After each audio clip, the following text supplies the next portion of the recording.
कंचन राज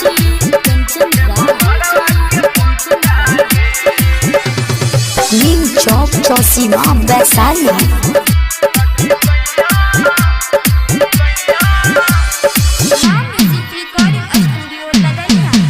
सखी सैया हमर बनल गे देव घरवा के पंडा गे।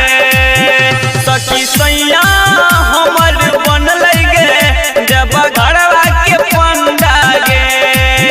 पूजा करबै छै जल चढ़बै छै, पूजा करबै छै जल चढ़बै छै, रोज हिलाबै छै घंटा गे। सखी सैया हमर बनल गे देव घरवा के पंडा गे।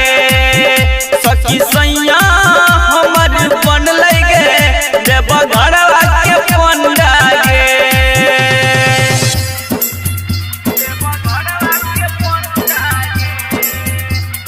विद्या म्यूजिक की प्रस्तुति डीजे कंचन राज नीम चौक चौसीमा वैशाली। भक्ति में लीन होई हमर सैया पूजा करे छै। पुलिस प्रशासन से तनियो के सखिया नहीं डरे छै। भक्ति में लीन होई हमर सैया पूजा करे छै। पुलिस प्रशासन से तनियो के सखिया नहीं डरे छै। भैर सावन राजाऊ बनल शाकाहारी न खाई छै अंडा गे। सखी सैया हमर बनल गे देव घरवा के पंडा गे। सखी सैया हमर बनल गे देव घरवा के पंडा गे।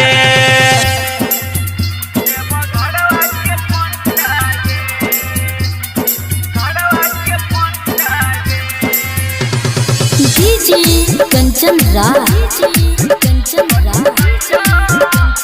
नीम चौक चौसीमा वैशाली।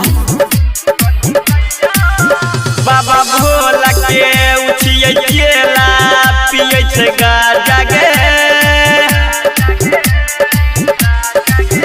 केतनो समझाबै छी नहीं माने अबैया जागे।